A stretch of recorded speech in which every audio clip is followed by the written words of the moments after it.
Hello students, good morning. Today I will teach you GK. So take out your books and open lesson 3, Animals Around Us. Here are some amazing animals from around the world. Can you name them? Choose your answers from the utility box. इसमें क्या है कि आपको नीचे एक utility box दे रखा है, इससे आपको एनिमल्स के नेम इससे पिक आउट करके यहाँ पे लिखना है। यहाँ पे उनकी क्लू दे रखा है कि कौन सा एनिमल कैसा होता है, यहाँ आपको इसको सर्च करके इससे लिखना है। Number 1, largest land animal on earth, it known for it's large years and tusk. कह रहा है ऐसा लार्जेस्ट लैंड एनिमल कौन सा है अर्थ पर जो जिसके ईयर्स और टस्क यानी जिसकी दांत बहुत बड़े बड़े होते हैं। तो कह रहा है African elephant. This is the picture of the African elephant. So you write from here African elephant. This creature unfurls the pleated skin flap the encircles its head and hisses to give its attack a fright. ये कह रहा है ये creature जो है एकदम से attack करता है। तो ये कौन सा क्रीचर है और अनफर्ल्स इसकी एकदम से पंख कैसे होते हैं। तो कह रहे हैं कौन सा क्रीचर है ये। This is the frill lizard. जैसे फ्रिल होती है ना कि वो चारों तरफ निकली हुई, ऐसे कह रहे फ्रिल लिजर्ड। हम लोगों ने लिजर्ड देखी होगी अपने घरों में, ये अलग तरह की होती है। This is frill lizard. This is the picture of frill lizard and its white और blue grey coat helps it survive the very cold Arctic winter. In summer the colour of its coat changes to brown और grey. कह रहा है कि एक जो है वो फॉक्स पाई जाती है, आर्कटिक फॉक्स किसे कहते हैं। आर्कटिक जो पोल होते हैं वहाँ पर मिलती है ये। तो ये वाइट कलर की होती है बिल्कुल, और ब्लू ग्रे कोट जैसे लगता है, और ये चेंज करती है कलर अपना। तो this is a fox and this is Arctic fox. It's found in Arctic region. Named after its distinct shape, this marine animal is actually not a fish. ये जो कह रहा है ये दिस इज स्टार फिश. ये जो है बिल्कुल ये इसका शेप देखिए स्टार की तरह होता है, और एक्चुअली ये क्या है एनिमल है, ये फिश नहीं है, इसको कहते हैं starfish. This colourful bird belongs to the parrot family. It catches the eye with its beautiful colours and large strong beak. ये जो है पैरट फैमिली से बिलोंग करता है. आपने यहाँ पे ग्रीन कलर का पैरट देखा होगा, बट ये कलरफुल पैरट है and it is called macaw. इसको क्या कहते हैं, macaw. It has a featherless head with a bony helmet on the top. It attack it will kick and slash with its called feet. कह रहा है ये जैसे यहाँ पे ऑस्ट्रिच देखा ना, तो ऑस्ट्रिच की एक वैरायटी होती है कॉसोवेरी. ये इसके जो है सर पे एक टॉप होता है, टॉप पे हेलमेट ऐसा होता है, और ये अटैक करती है अपने फीट से. तो this bird and animal is cassowary. So these are the animals which found around us. Turn we next lesson. Little bugs. Bugs होते हैं जो कीड़े मकोड़े होते हैं, उनको हम बग्स कहते हैं, जो रेंग के चलते हैं. Puts the correct letters to the match the bugs to their descriptions. Description box नीचे दे रखा है. ये आपको ये देखिए जो डिस्क्रिप्शन बॉक्स है इसमें पिक्चर भी बनी हुई है, उनके नाम भी दे रखे हैं, लेकिन इनकी सही मैचिंग नहीं है. ये जो नाम दे रखा है बग दूसरा है और इंसेक्ट दूसरा है. बग्स मीन्स इंसेक्ट दूसरा है, और जो है पिक्चर और किसी की है. तो आपको सही डिस्क्रिप्शन से सही जो है इंसेक्ट चूज करना है. This creature is known for it's amazing survival skills. It has a difficult time living without soil. ये सॉइल में रहता है. ये क्या है, स्कॉर्पियन, बिच्छू. This is. सो हमने यहाँ पर आपको इसमें एक काम करना है. इन्होंने ये जो ये सर्किल बनाया है ना, इसके अंदर आपको ये इसकी नंबरिंग लिखनी थी, चूँकि लेकिन आप नोटबुक पे जब ये वर्क करोगे तो नोटबुक पे you right it's name also. आपको इसके नाम भी लिखने पड़ेंगे, क्योंकि सर्कल से समझ में नहीं आएगा. आपने डी लिखा, अब नोटबुक में पिक्चर तो लगी नहीं होगी, तो आपको इसके आगे इसका नाम जो है नोटबुक में लिखना है, और बुक में आप ये नंबर डाल लीजिए DEF इनके आगे. लेकिन नोटबुक में जब आप करोगे तो आप इसकी नेम लिखेंगे, इस क्रीचर का नेम लिखेंगे उसके सामने जिसके बारे में बात की जा रही है. This spider looks really scary and creepy. When its bite we feel a great pain. It is less poisonous than that of a bee. जब बी मीन्स मधुमक्खी होती है ना, कह रहा है इसी तरह की स्पाइडर होती है, और ये थोड़ी सी कम उससे जहरीली होती है. तो इसका क्या नाम है, टेरान्टुला.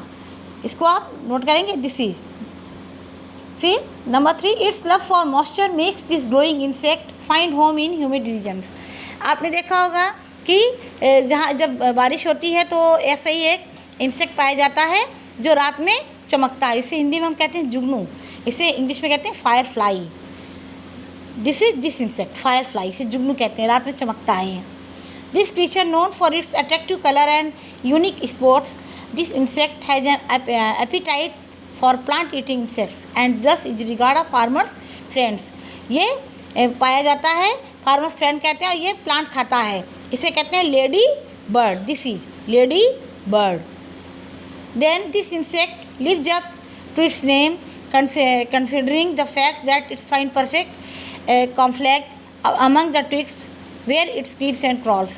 ये भी प्लांट्स में पाया जाता है और क्रॉल्स रेंग रेंग के चलता है, क्रीपिंग जो ग्रास होती है उन पे, इसे कहते हैं stick insect. This is stick insect. जैसे आपने देखा ग्रास ऊपर उसी तरह होता है, ये टिड्डे की तरह।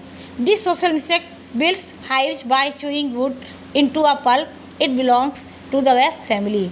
ये भी जैसे ये छत्ते में रहता है, ये वाला क्रीचर जैसे वो बी रहती है, and this is called hornet. This is hornet. So these are the creatures insects and you write these names before its line. इनके सामने आप इनके नाम लिखेंगे, नोटबुक पे वर्क करेंगे। You do this work also in your notebook and this work also in your notebook. Next we come to the next lesson, mammals around us. Mammals क्या होते हैं कि आपने पढ़ा होगा साइंस में कि जो इन्हें कहते हैं स्तनधारी, जो है वो अपने बच्चों को फीड कराते हैं। These animals are called the mammals. कह रहे हैं दिस स्प्लेंडेड स्विमर, इसमें भी ऐसे ही बना हुआ है पूरा। अभी मैंने इसके सामने नाम लिख दिया है, वैसे आपको यही बनाना है, उसको बुक में ही करना है, इसको नोटबुक में नहीं करना है। So you make complete this puzzle, इस पजल को पूरा करके इसे पूरा करना है। मैं यहाँ पढ़ दे रही हूँ।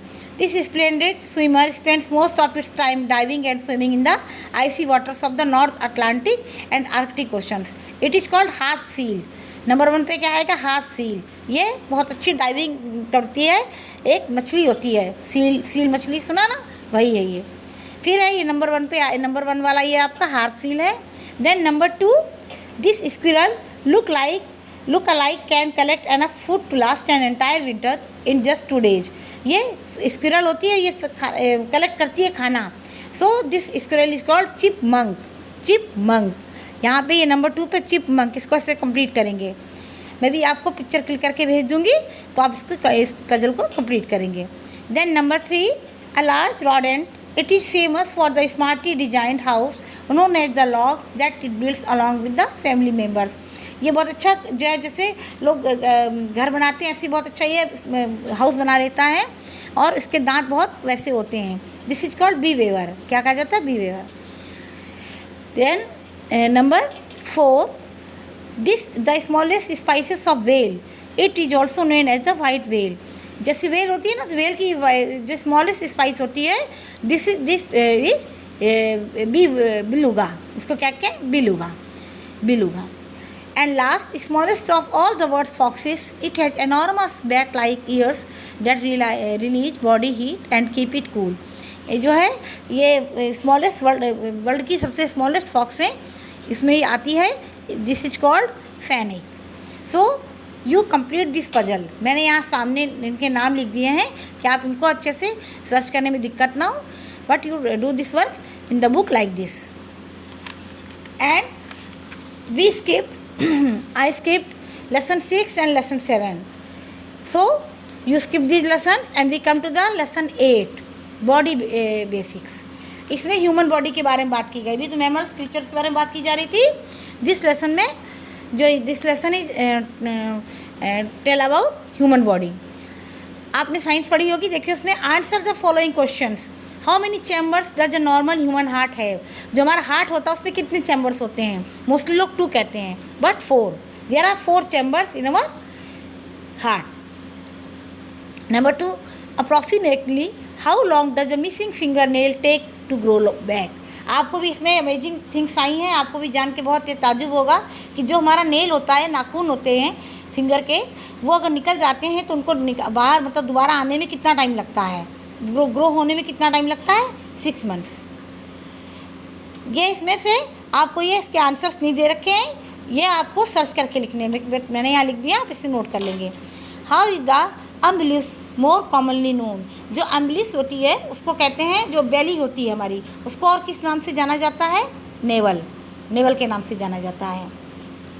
स्टमक में होती है ना छोटी सी बेली कहते हैं उसको, this is called also naval.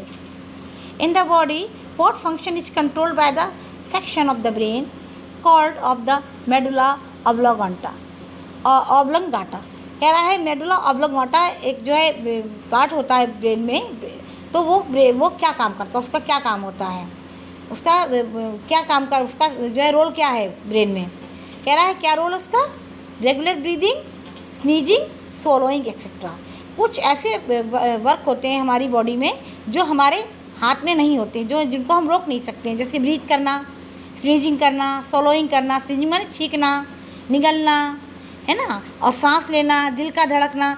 तो इन चीज़ों को हम चाहें तो भी हम इनको रोक नहीं सकते हैं। तो इसको कौन कंट्रोल करता है, मेडुला ऑब्लोंगाटा, ये ब्रेन का एक पार्ट होता है। In the human body where is the humerus bone, humerus bone कहाँ होती है, इन द अपर आर्म, जो हमारी बाँह होती है उसके ऊपर पार्ट में ह्यूमरस बोन पाई जाती है, इसे ह्यूमरस बोन कहते हैं।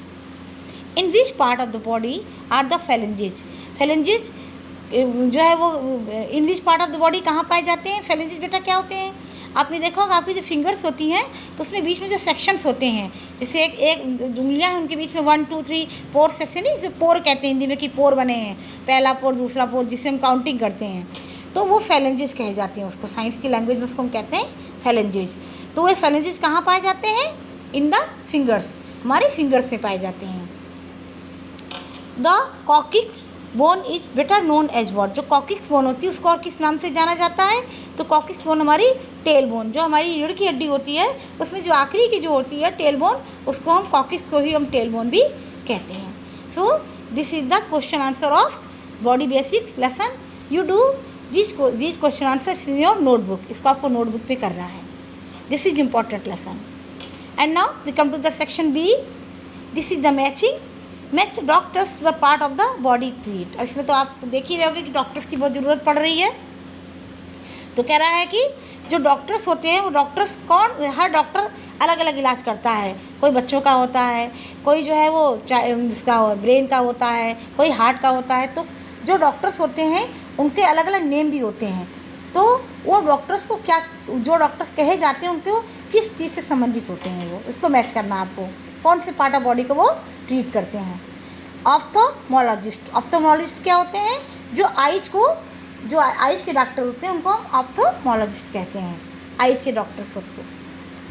कार्डियोलॉजिस्ट, कार्डियोलॉजिस्ट क्या होते हैं, जो हार्ट के डॉक्टर्स होते हैं उनको हम कार्डियोलॉजिस्ट कहते हैं।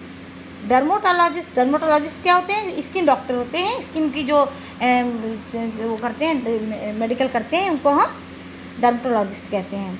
नेफ्रोलॉजिस्ट, नेफ्रोलॉजिस्ट होता है जो हमारा किडनी का जो इलाज करता है, किडनी होती है ना जो पार्ट होता है, तो किडनी के जो डॉक्टर्स होते हैं उनको हम नेफ्रोलॉजिस्ट कहते हैं। न्यूरोलॉजिस्ट, न्यूरो क्योंकि नर्वस सिस्टम होता है ना, तो ये ब्रेन एंड नर्व्स से आप न्यूरो समझ जाइएगा, तो न्यूरोलॉजिस्ट ब्रेन एंड नर्व्स का इलाज करते हैं। ENT स्पेशलिस्ट, ENT ये आपको ईयर नोज थ्रोट, अब इसको ऐसे समझ लीजिए, ईयर नोज थ्रोट, कान और गला, और कान नाक और गला, कान नाक गले के एक ही डॉक्टर होते हैं, तो ईयर नोज एंड थ्रोट, ये डॉक्टर ENT स्पेशलिस्ट कहे जाते हैं। एंड पेडियाट्रिशियन, पेडियाट्रिशियन कौन से होते हैं, जो चिल्ड्रन के डॉक्टर होते हैं, बच्चों के डॉक्टर को पेडियाट्रिशियन कहते हैं। And dentist, you always know dentist किसे कहते हैं, जो टीथ के डॉक्टर्स होते हैं, so these are called the dentist. So this lesson is very important and you do both exercise in your notebook. So do this work and learn also. Okay, thank you.